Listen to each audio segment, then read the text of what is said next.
everybody. I'm Matt Castillo, I'm Caleb Horton. and this is the second episode of the Assist Podcast. Number 2. If you were looking last week for our episode, we were not able to find it in our schedule to do it.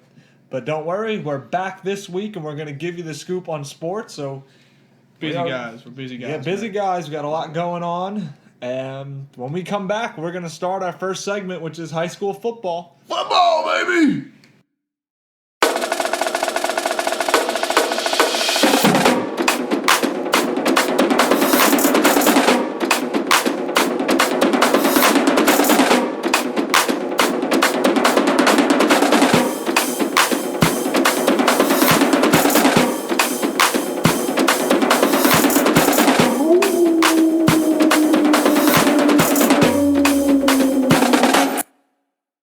Welcome back to the Assist Podcast. So we're going to open up the show today talking about high school football. So we're going to go right through these scores really quick. We had Mid-Carolina losing to Abbeville 37-7.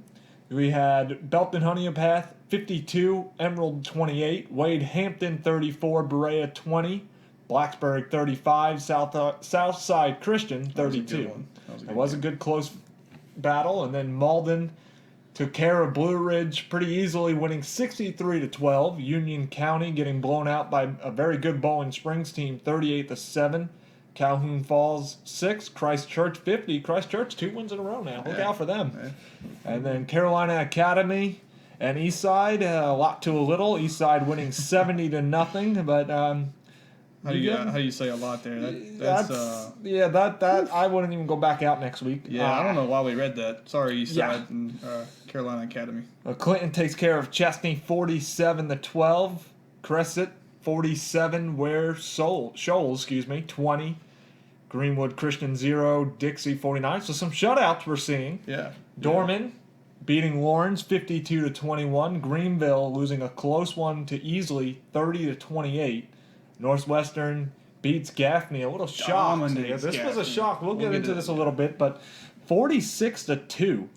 So that not even close. A good Gaffney football team just did not look like they showed up. TL Hanna beats Greenwood 45-38 in overtime. One of the many overtime games that we're seeing on Friday night. Hillcrest wins 41-7 on Woodmont. JL Mann and Riverside also an overtime game, a game that I covered for Greer today. Riverside was able to win 13-6. We'll get a little bit more into that, including a soundbite from Riverside's coach.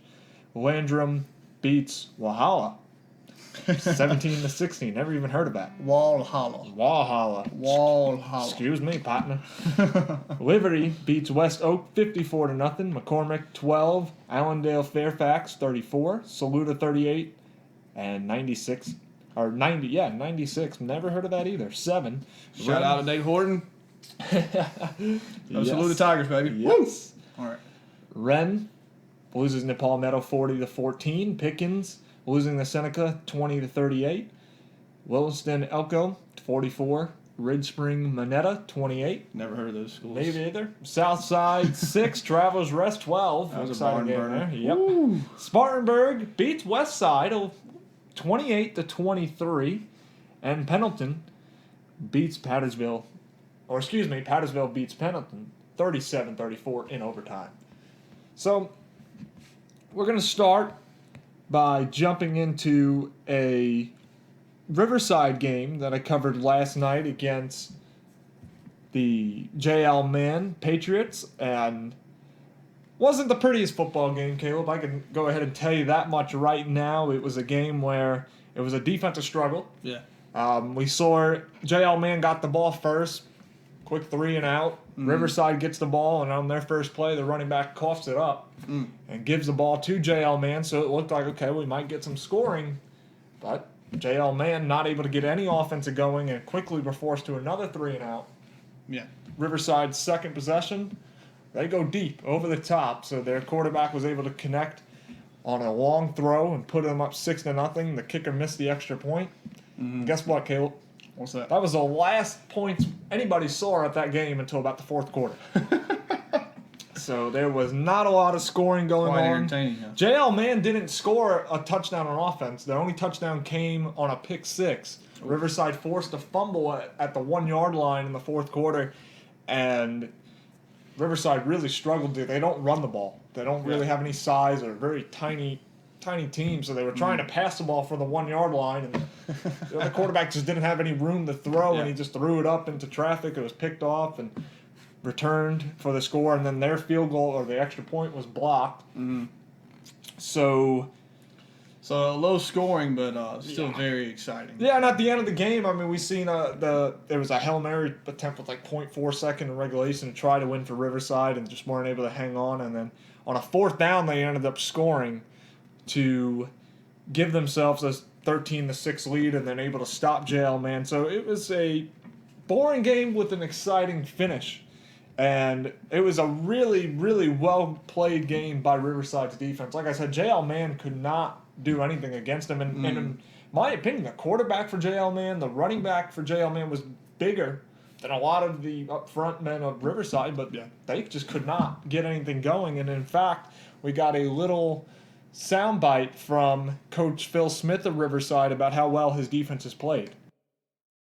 All week really was our defensive side of the ball, is trying to neutralize their running game, because they have a pretty dominant running game. And we challenged our kids this week, and we've been giving up quite a few yards of rushing the football, playing a 3-4. It's really not set up to stop the run, but I'm so proud of these kids and how hard they fought. They really rose to the occasion tonight.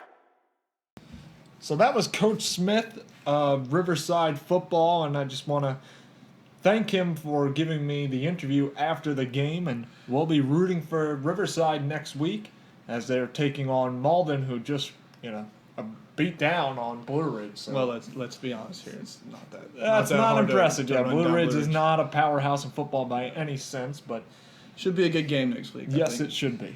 And we also look at, Caleb, you wanted to talk a little bit about the surprising lopsided victory for Northwestern against Gaffney. Not that Northwestern, we didn't see them beating a Gaffney team, but we're talking more about how lopsided the game was. Gaffney seems to be a pretty good team, but they just seem like they just couldn't get it together yesterday. I wasn't actually at the game, but just looking at some of the stats and looking at the box score, I mean, right off the bat, 46-2. It was just an absolute beating of Gaffney. It's a Gaffney team that we've seen this year drop 50 points easily on just about every opponent that they've played. Now, there's a lot of Gaffney fans out there who will say that it's because they went back to the new reservation. Here recently their home games have been at the old reservation, and there's kind of like this fog that surrounds there. But Northwestern just took it to Gaffney, and Gaffney just did not have their game Friday night. And it's shocking, but I knew because of Northwestern beating my Burns Rebels and looking at their past history this year of who they played. I mean, they're starting out, they're 5-1 already this year. They've lost to South Point, who is probably one of the better teams in the state, who's also 4-1. They've beat Dorman. They beat plenty of 5A teams. They beat Dorman at Dorman, and it was 42-28. They beat Burns at Burns, 34-12. They beat Spartan High at home, 35-31, and obviously last night they beat Gaffney at the new reservation. That's the most impressive part about it, is Northwestern has very good quality opponents, but they seem to handle their own week in and week out. They're a very dangerous team in this state, and you definitely need to keep an eye on them for the state playoffs. Very, very good football team, and definitely a title contender, to say the least. And as we go through the rest of these, the 5A schools that we talk about here, we've got Dorman at 52-21 over Lawrence. Not much to talk about there. Dorman took care of business. Burns was actually off this week. And that's what I kind of want to go into here is about the Burns Rebels. Yes, we missed last week's podcast, and we know you've been dying to talk about the Burns Rebels, and they're continuing to struggle, because if you listen to the last podcast, we talked about Burns being in a must-win situation against Broome High School, and they didn't get it done once again. It did not help, and I'm not trying to make any excuses by any means. I'm not taking up for the team here, but they did have 7 players out. They had a few starters out, which didn't help defensively and offensively. The starting quarterback was out. But this team, and I was at the Broome game, haven't seen the wing tee or the wishbone tee, whatever it may, the offense that they run, the option offense.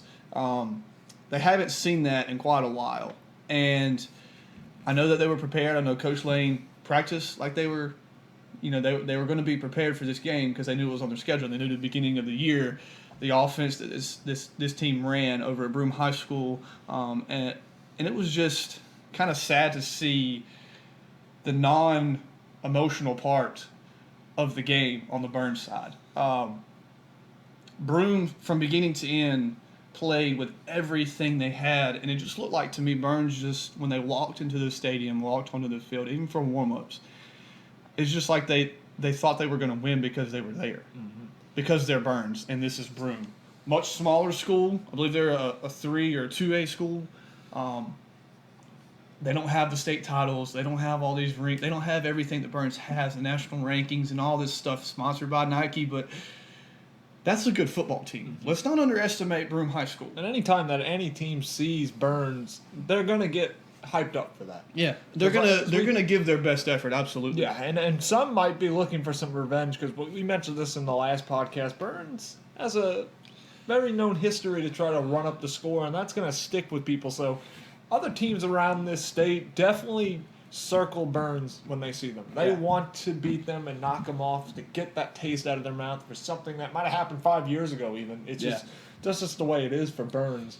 And I think, too, the talent gap has definitely shrunk. And in a sense that every team is kind of catching up to Burns. Burns was one of the first programs to instill into their young kids and the youth football programs the offense. They're teaching these kids the offense from the time they're 5 years old. And so when they get to high school, it's basically second nature. And just to see the way this year's going for the Burns Rebels, this does not look good. If you can't beat a good Broome team, how do you expect to beat a Spartan High team? And Caleb, let me ask you, because I was working the Greer and Woodruff game, so I was not at the Burns game last week. At one point, it was tied at 14-14. So Burns seemed like they had an opportunity to win this game. What happened to kind of change momentum over just the Broome side?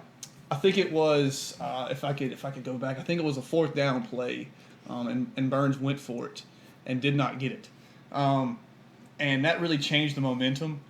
And also, Broome made the big plays. I mean, if you look at the stats for the quarterback there at Broome High School, I think he was 3 of 6 for 109 yards and a touchdown. They ran this beautiful fake sweep to the right, and the running back just kept going on a wheel route. And he was not slow. He was very fast, and the quarterback threw it on a perfect over-the-top play, and hit the guy and he caught it and ran for 75 yards, I think it was. And it was just big play after big play. Now, Burns had a chance to win the game plenty of times. They could have easily taken this game, taken all the momentum, and gone home back to Duncan with a 2-3 record instead of a 1-4 record. Now, I'm glad that they're off this week. I hope that Coach Lane. They need. I hope that Coach Lane. Refresh. They need to be refreshed. They need to get those players that were hurt. They need to get them ready for the game next week. Mm-hmm. And they need to be disciplined, I think. Just personally speaking, they need to learn that just because you're Burns doesn't mean that you show up and win. They need to learn that they need to go out there every Friday night, not play for the name that's on your jersey. Play because you love the game of football. And that's what high school is all about. Now, as we talk about this Burns team, I would like to look and ask you a question, Matt, and get your opinion on this. Mm-hmm. Coach Lane. Yes. Great man. I have no complaints. I've never had a problem with him. I've actually never met him. But from what I hear, he's a very good guy. Do you think the expectations for a Burns head football coach is too much? It is. It's kind of ridiculous because it's high school football, but here in the South, high school football. Now, I mean, I know I'm from the North, so high school football really isn't that big down here, or up there. But here, it is huge. Yeah. And when you think about the amount of pressure for some of these programs in a high school, Brian Lane is one of those guys that has to deal with those pressure that people. There's whispers, oh, he's got to go, he's got to leave, and there is serious questions that his job is in jeopardy right now. And do I think he's going to get fired even if this is a disaster season? Maybe not this year, but he comes back out next year and it's a struggle again. He'll be out the door for sure. They're not going to tolerate the fan base, the school. They're used to winning state championships. Yeah.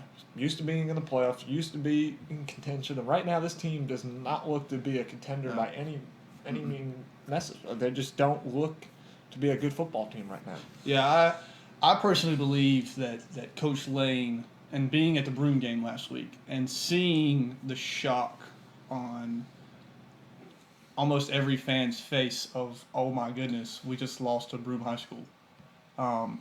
Years ago, if you would have told me Burns would have lost to Broome High School, I would have. I mean, I know Broome, not disregarding anything to do with their program, but just how good Burns has been. They would have gone up there and won, 50-something to 14, or they would have won by at least 35 points. 5 or 6 touchdowns. They would just go up there, they would take care of business, and they would come home. And Coach Lane, it looks like to me, as a spectator, as someone who has watched a lot of Burns High School football games, it looks like he's lost control of this team. In a discipline, in a way of discipline, and also in a way of the way they play is just not like they don't have this instinct. They don't have this fire. When there's a big hit, people get excited. When there's a big play, they get excited. I don't see that with this team. It's just like they expect that to happen. And if you're Alabama, that's okay. Okay, you can expect that to happen because you're Alabama. You can expect greatness. But when you're Burns, you're a high school team, and you're this young, these kids are, 14 and 18 and I years. think it's just also just even the kids know Yeah. about how dominant the program has been, and now that they're not winning, I think it has an effect on them as well. And there's pressure on them as well. There's absolutely. a fan base there that, I mean, there's people in the Burns area in Duncan, South Carolina, that put their life into Burns football. Their week is affected by Burns football. So that's a lot of pressure for a high school kid. And I think that's another reason that they're struggling so much. There's so much tension right now at Burns. It's not making it easy for them. So, and losing makes it worse. That's the thing. Yes, winning cures all. Yeah, if they can find a way to get on a roll, then we'll be talking about a totally different. It's not happening. Yeah, it's just not. It doesn't appear. I mean, let's be honest. They're in a very, very tough division. They have more. They have what? Dorman, Gaffney, Spartan High. It's just Bowling Springs. It's just you right now. There just does not seem to be a light at the end of the tunnel for Burns, and I mean it's very scary. It looks like this team might only win about 3 games this year, and 3 or 4. Being at Broome last week and seeing the fans at the end of the game, I've seen plenty of fans take keys out of their pockets and start dangling the keys out. Yep. Saying, "Give the coach the keys out the door." Yep. And so expectations are always high here, and if he was to go, I don't know, if they miraculously win 2 games in the region. And they go, what do they play, 9 games? Right around. So let's say 2-7 or 3-7, or no, excuse me, 3-6. If he finishes below 500, he's out. You think they'll fire him at the end of the year? Really? He's out. Wow. Absolutely. Because here's what's lurking. Trey Elder is the head football coach, and I'm not trying to throw this rumor out there. Yes, but I'm just saying, Burns many years ago. Quarterback. Yes. Very good quarterback, one state. And has that Woodruff team they're well played. I was just, like I mentioned last week, I was covering Greer and Woodruff, a good hard-fought game. Greer was able to pull out and win at the end. But, yes, that is a very interesting aspect. Having Burns ties, a lot of people do want him in as the Burns coach. And a lot of people want him. Yes. And it's not just the fan base. Faculty, staff. He's a great guy. He's a great head football coach. Like I said, one state at Burns was the start of the continuous state championships at Burns High School. And just to see, all of this unfold, I can just. It's almost like the fog is clearing out, and I think by the end of the year, it's going to be set in stone that Coach Lane is out, Coach Elder is in, and it starts a new regime at Burns High School again. I'll 3 throw years this later. at you as well. I mean, we'll get into college football in just about a second, but South Carolina ain't doing too good, and there's a man named Coach Bentley over there that's their quarterback coach, and he's royalty in Duncan, South Carolina. So I agree. He I might be agree. back pretty soon, and even if it's not a head coach, it'll be another made-up position in the district where he'll be a part of it all. So, I Yeah. don't think he's coming back. no, I'm just joking. Yeah. His son's at Carolina. Yeah, James. so it's just a joke. It's just Yeah. a joke. It's calm down. Just kidding around.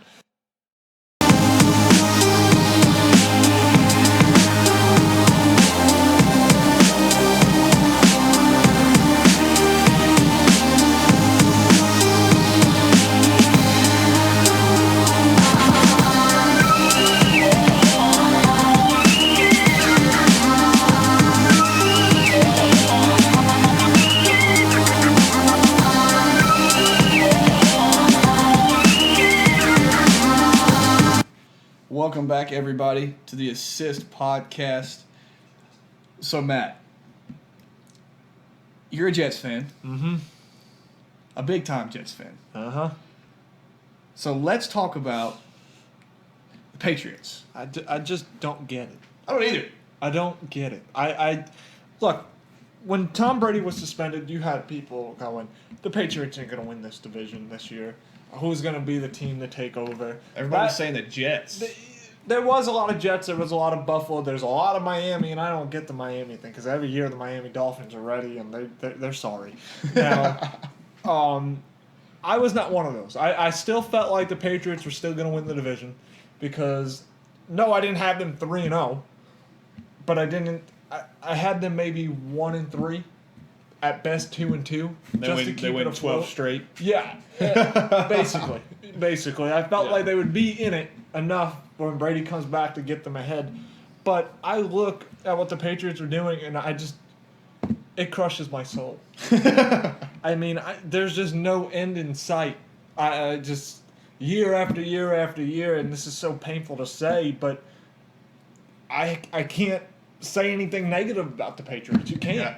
Yeah. I mean, what they done this year is so impressive. The last few years, I didn't fear the Patriots. I felt like my Jets were going to go in and beat the Patriots and possibly can beat them 2 games. Bart Even Scott. in Foxborough. Yeah. Can't wait. And you know what? Over the few years, my Jets have played the Patriots very tough. Yeah. What I'm seeing right now I have a new fear for the New England Patriots.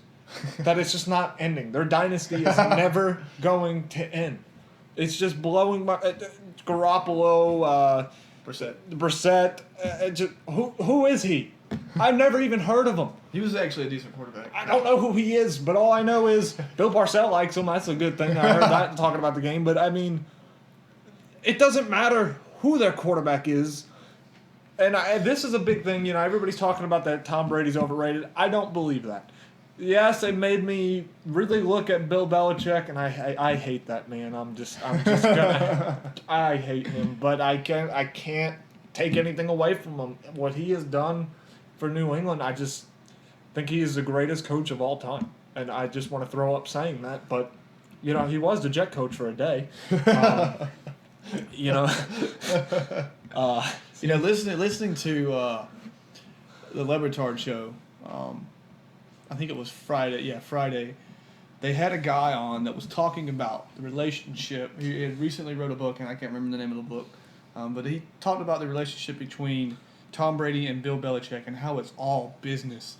You know, he asked Tom a question. He said, "Is there ever like a Tuesday night when you're tired of going over the game plan and you guys just go out and get a drink?" And he said Tom Brady looked at him as serious as he could be and said, "No, we've never done that. In 15 years, they've never done that." yeah. And so when it comes to the Patriots, it's a business type thing. Mm-hmm. They play with passion. Don't get me wrong, but you look at who Bill Belichick has turned into superstars. It just Malcolm Butler. Who heard of that guy? Wes Welker. Wes Welker. I mean, it's just Edelman. Yeah. I mean, it's like these little tiny white guys just dominate in his offense. You know, Amendola, who was a decent receiver in St. Louis, but he always stayed hurt, as I think he's kind of done with the Patriots. But he's still, when he's on the field, Gronk, I mean, Gronk was just, he's a polar bear. He's a giant polar bear who can run really fast and catch a football. And when he gets in the end zone, he goes, oh, Gronk, spike. And it's just amazing to me to see how one team can be so dominant. It's just and to go back kind of like that. There's some talk that Tom Brady's overrated. Yeah. And it doesn't matter who their quarterback is. You can actually see that point. Yeah. I mean, when the Matt Castle was there, they didn't make the playoffs. They still won 10 games. Yeah. I mean, Well, it helped he had Randy Moss and Wes Welker. that's true. That's true. But I mean, I could throw to Randy Moss and Wes Welker. I don't think Win that's the team. case. I don't think it's fair to say Tom Brady is overrated. I think Tom Brady is a bad man, and I mean that To in quote both. Stephen A. Yeah. To quote Stephen A. But I mean that in two different ways. Because one, he deflates balls, he wears Uggs, but on the football field, he is just ruthless. And so I think it's a little unfair to say Tom Brady is overrated. I think Tom Brady fits this system. Yeah. He fits what New England wants to do, so he's still in a very important part. But I'm just going to leave it at this. Yeah. If they go 4-0, which is a high possibility, because next Sunday I believe they play Buffalo, and Buffalo's not playing good football right now. I think Garoppolo may be back next week, too. Even if he's not, it doesn't matter. They can have Eldman as their quarterback. It doesn't matter. They can put Gronk in there, and Gronk will do it. He'll do anything. Spike through.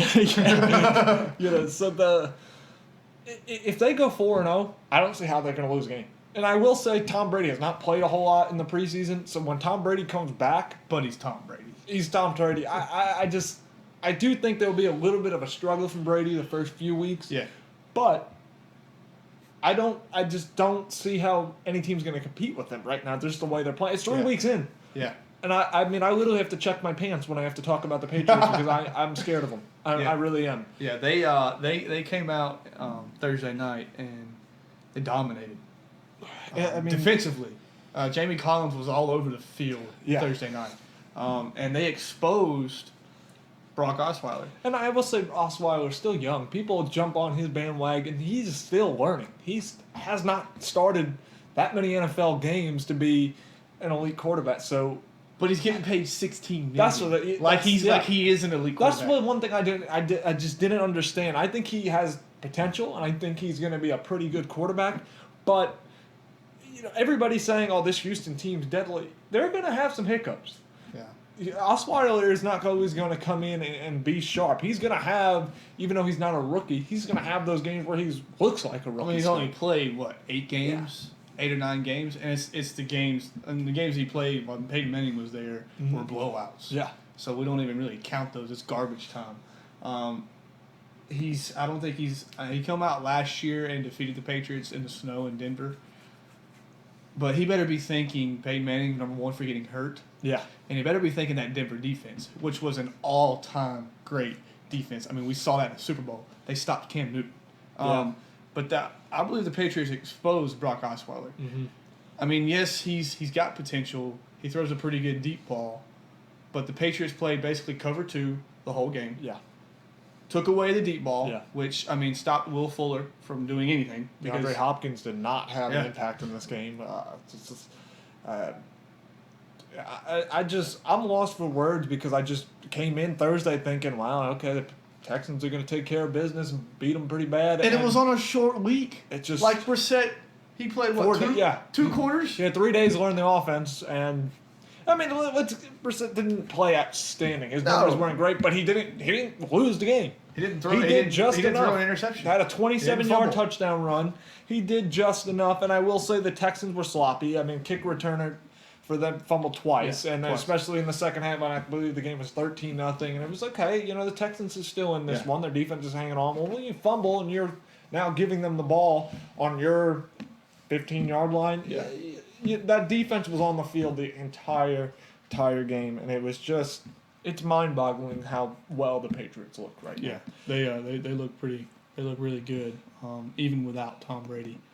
So, all right, as we look into this week's game, this week's matchups, we're gonna go through some games here. We're just gonna give you guys who's playing where at what time.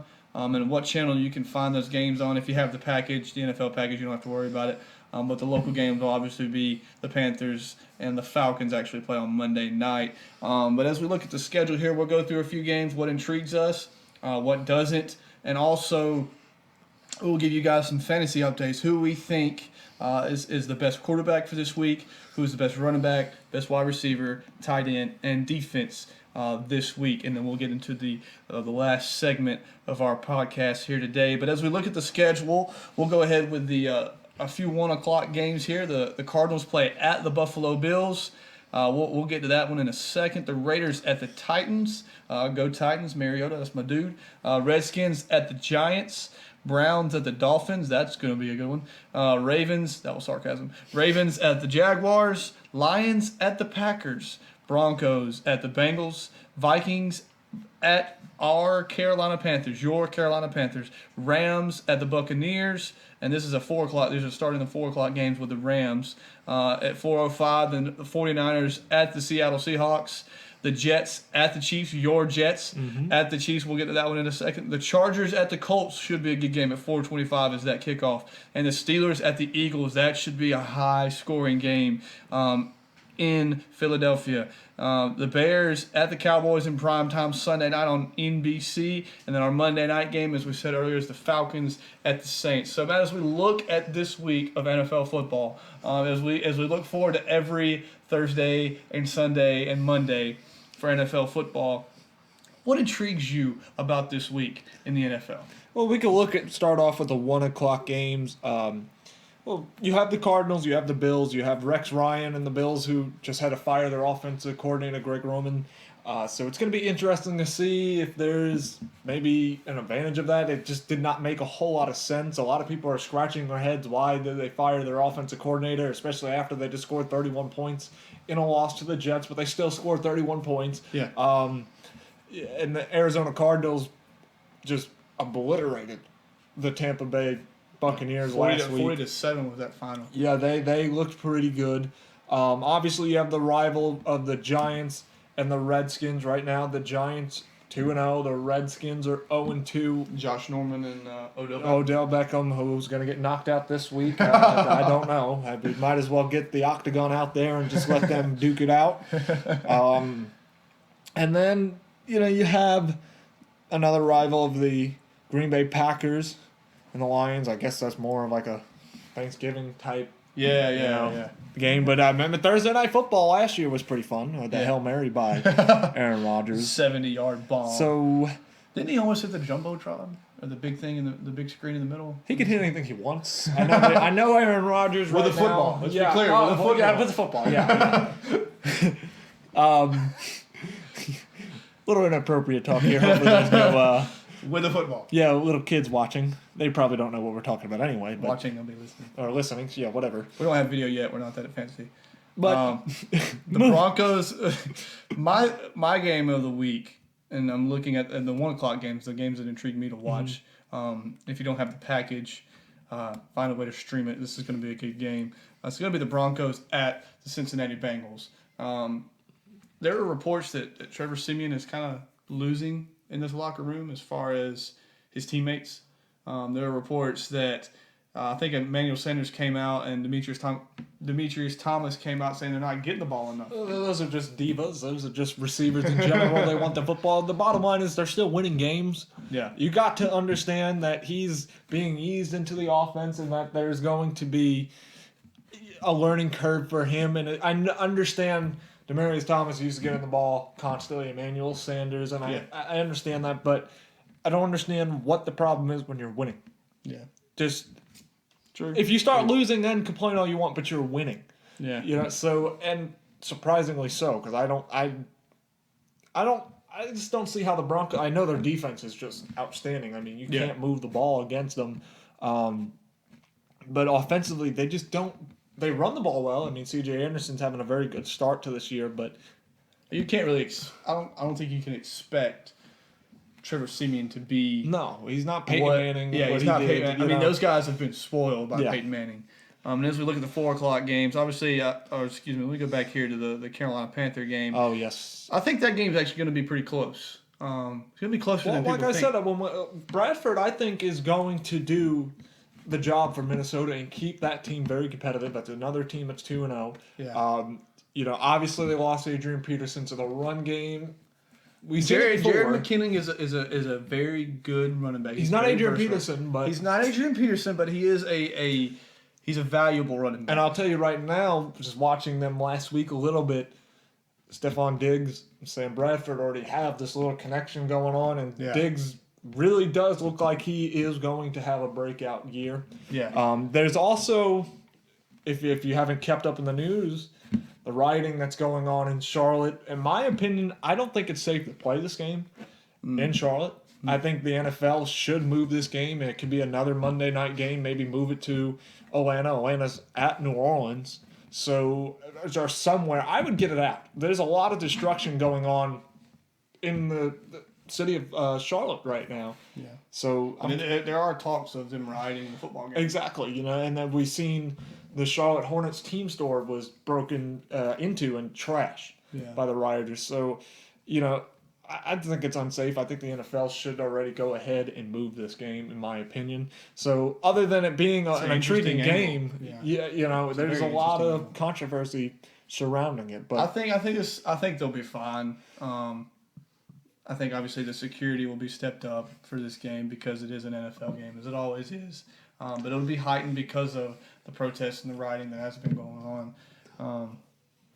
But I think this Vikings defense is no defense to be played with. They're a very good defense.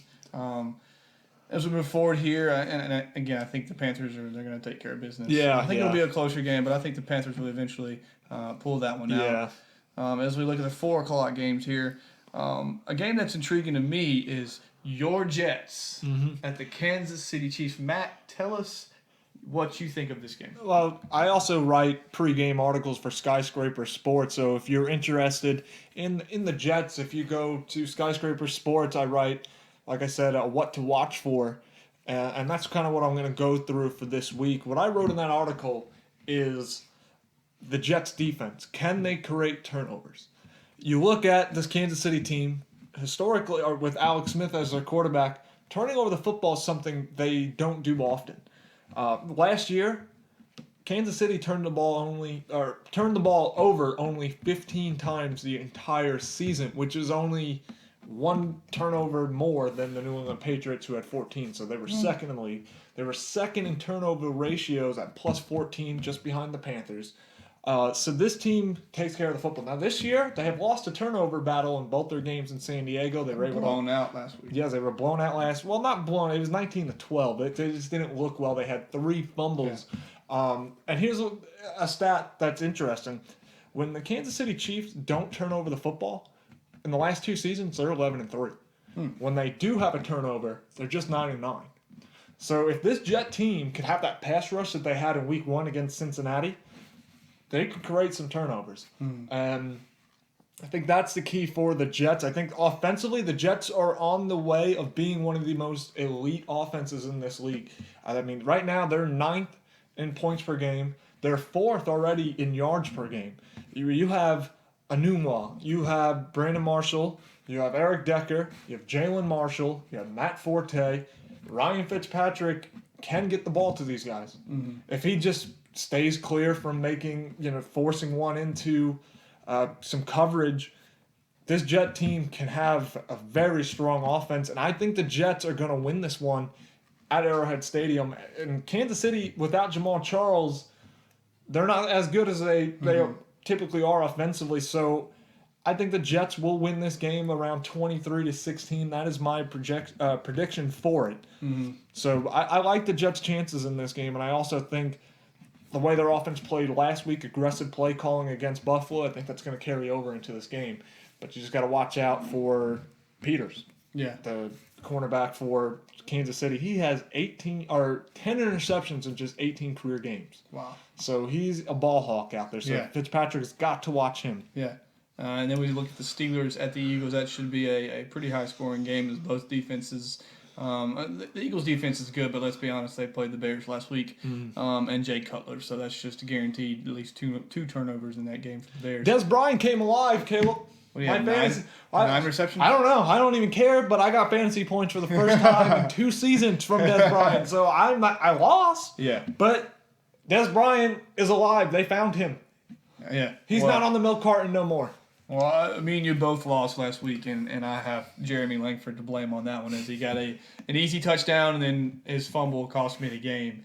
But speaking of fantasy, we can jump into our fantasy talk about picking who we think is going to have the top week as a quarterback, receiver, running back, tight end, and a defense. So we're going to start right here with the quarterbacks. Quarterback I think is going to have a big week is Carson Palmer of the Arizona Cardinals, who I would love for him to have a big week because part of it, he's on my fantasy team. But Great matchup. Yeah, you look at what Ryan Fitzpatrick did. He won the AFC Offensive Player of the Week award last week for throwing for 374 yards.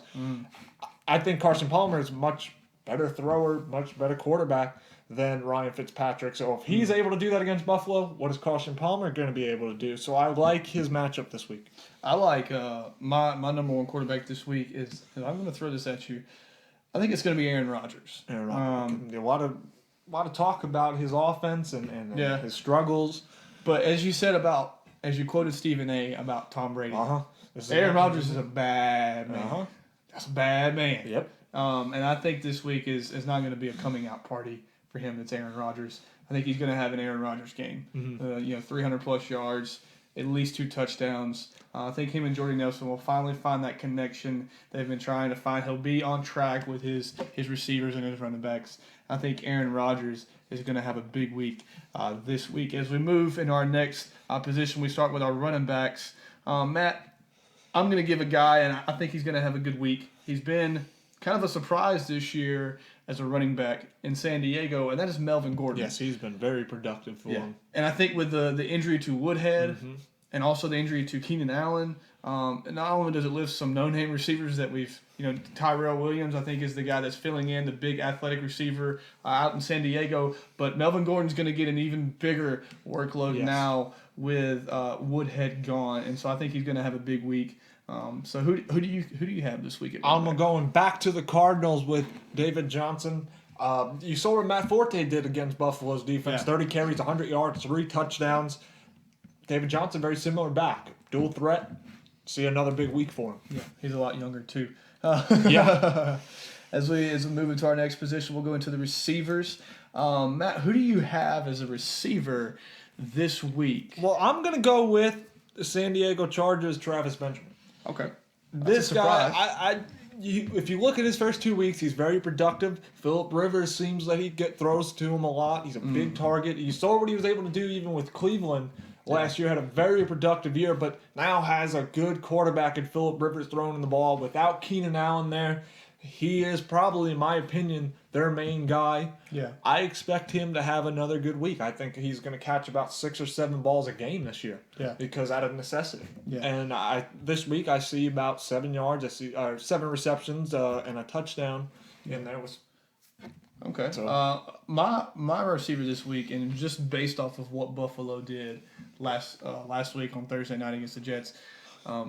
Obviously Antonio Brown is head and shoulders above anybody else almost every week. Last week he didn't have a great week, but let's just leave him in a different planet because he is Antonio Brown. As long as Big Ben is there, he's going to be a top 3 receiver most weeks.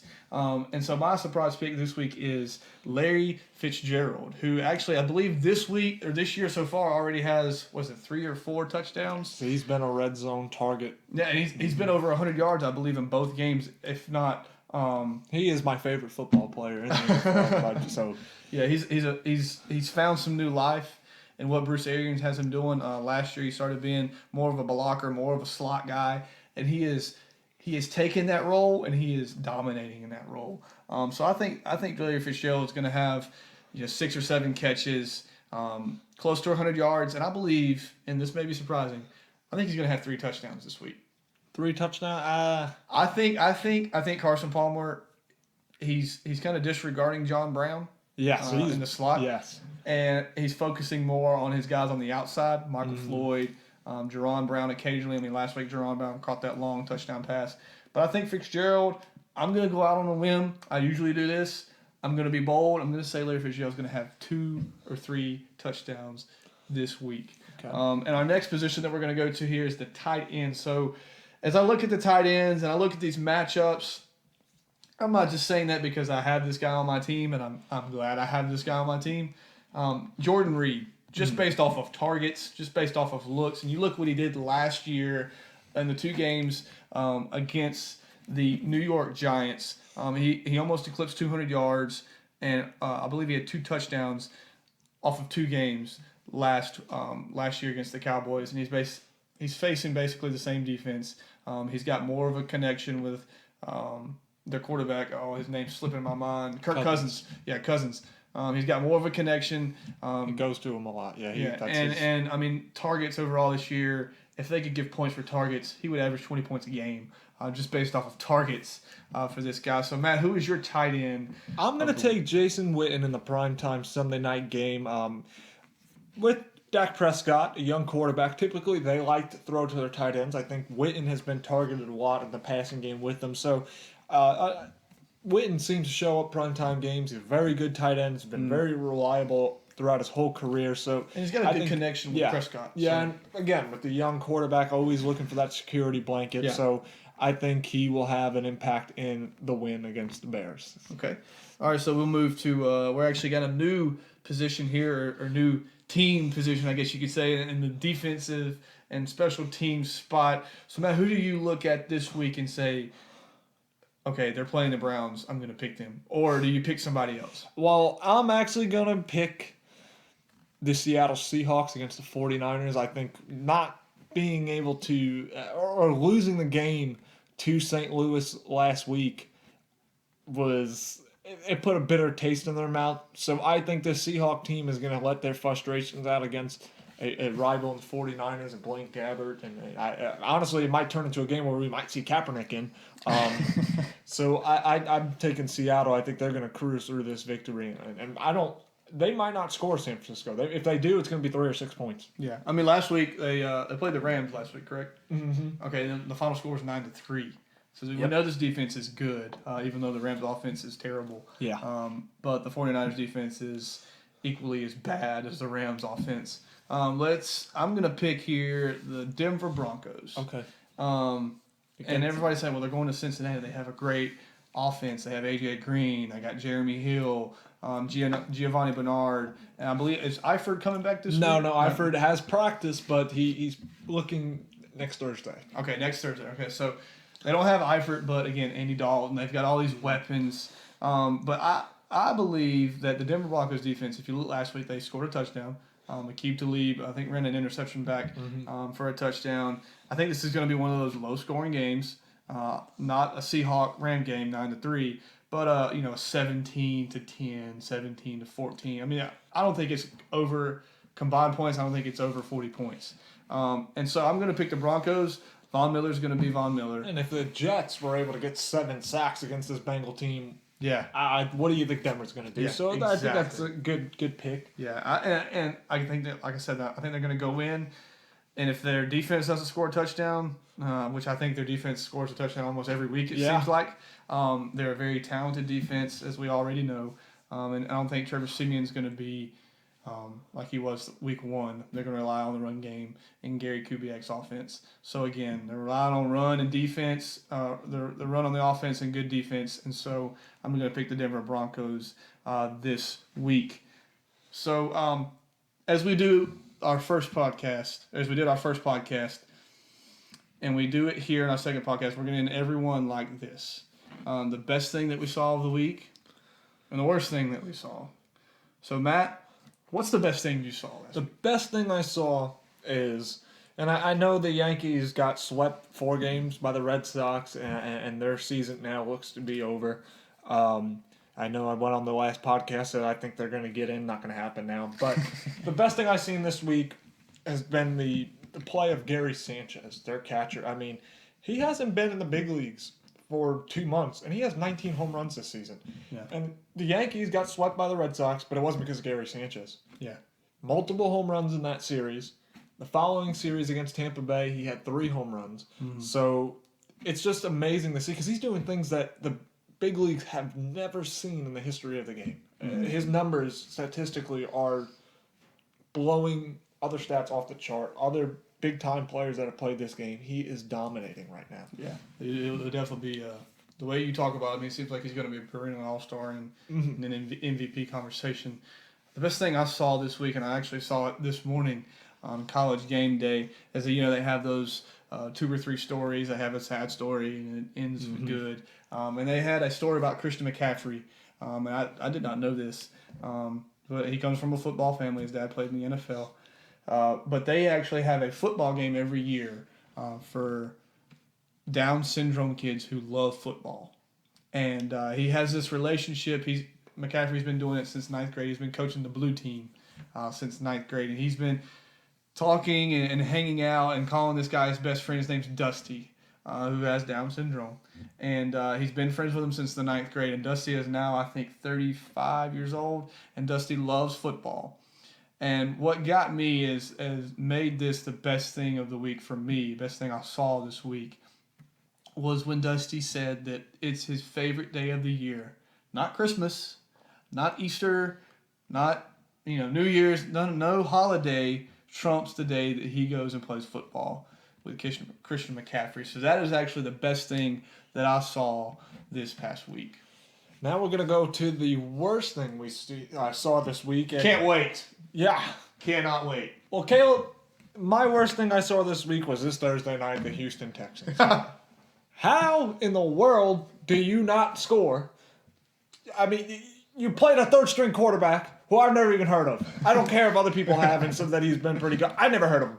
So when you get beat 27-0, you're supposed to be this team that's on the rise. The Houston Texans are. They're supposed to be this team that is expected to just be a deadly force in the NFL, and they lose 27-0. Just despicable. Well, and I've been waiting to talk about this for a long time. I have been a Bears fan for a while, and when Mariota came into the league, I switched to the Titans because I love Mariota. But watching last Monday night, and people may not like this at all, but Jay Cutler was the worst thing I saw last week. He's going to be MVP according to Brandon Marshall. He has so much talent. Arm talent. I mean, you see a couple of the throws from last Monday night, the quarters that he did play before he hurt his thumb. He throwing off his back foot, hitting someone in stride, 15 to 20 yards downfield. I mean, that's rare. I mean, the kid's got rare talent, and I'll call him a kid. He's actually older than me. But arm talent-wise, quarterback-wise, off the charts. Mental-wise, physical toughness, he's. I can't take it. Yeah. He bailed out on a playoff game to go to the NFC Championship game. Bailed out. I don't care if there are players in the NFL who have played with broken legs, they chopped off their finger. I mean, Ronnie Lott is an example, chopped off his finger to go play. There are players who go out there every week hurt and still play. And I understand it's your throwing hand. You hurt your thumb on your throwing hand or whatever finger it was. And you're going to tell me that you can't tough it out and go out there and at least throw the ball 10 yards because you're better than the option that's behind you.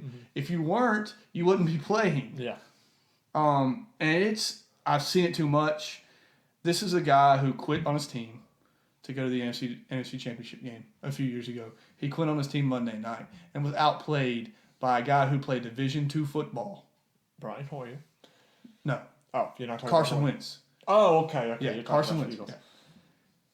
He was outplayed by a Division II quarterback. Yeah, I was going to say, Hoyer went to Michigan State, right? Yeah. He went to Michigan I State. was about to say, that's why I was looking at you like, what do you mean? But No. you're talking about He was Carson outplayed by Wentz. Carson Gotcha. Wentz.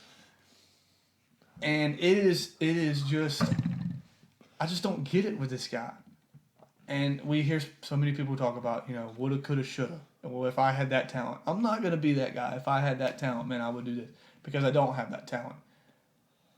But if I was in his position and I'm going to do this, I would try to go out there and play. As someone who wasn't talented enough to make it to that level, I would go out there and play. I mean, he's getting paid enough money. He's on a terrible enough team. I'm pretty sure it was probably the lowest rated Monday night game they're going to have all year because the Bears are awful. Yep.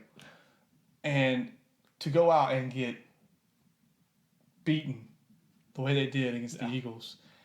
And I understand, he hasn't had the it was best at home, protection. too, right? It was at home. Yeah. It was at Soldier Field. They just cannot win at home. No. And it was the worst thing I saw last week. The worst thing. Absolute worst. And I've been wanting to talk about it for a long time. He is the most talented arm strength quarterback probably and one of the top 10. He's in that range. The toughness is just not there. You question it. Yeah. And you're going to tell me that Aaron Rodgers is going to go out there and say, "Oh, I can't throw the ball because I hurt my finger." Well, Ryan Fitzpatrick last year tore up his thumb in that Oakland game, and yes, the Jets kept him off the sideline to it. Geno Smith came in, and Geno Smith got knocked out, and Fitz came back in and had to throw the ball for a drive. And the point I'm making is he went for surgery. Yeah. He played, I think, the next week with the thumb injury, and then they had about a 10-day. No, I think it was a Thursday night game they played, so he had about 10 days of surgery. So the point is, he went through that kind of pain. So I see what you're saying. I can see why you're frustrated when other people have done it. Yeah, so, he doesn't. It seems like to me he doesn't care. Sometimes that's the way it looks. Yeah, he just doesn't have it. But I think that's gonna wrap it up for our podcast episode. We want to thank you guys for listening, the viewers that we do have, and spread the word. Spread the word. You can follow us again. You can follow us on Twitter at The Assist Radio. You can follow us on Instagram. We will on Friday nights. We will try, and we're going to do this. We're going to live tweet some of the local area games around here. Eventually, we're going to have a Facebook page, and eventually, website as well. We're working on that. We're working on these right things. Now, yes. We want to get enough followers, and we want to get enough people listening to us till we get to the point where we need to have a website. We need to have a video blog. We need to have all these different things. So if you guys could just please hashtag anything you hear. If you want to quote us, we don't care. Just hashtag The Assist Radio. That is the hashtag on Twitter, on Instagram, Facebook. You can follow us on all 3 social sites, and we just thank you guys for the mention.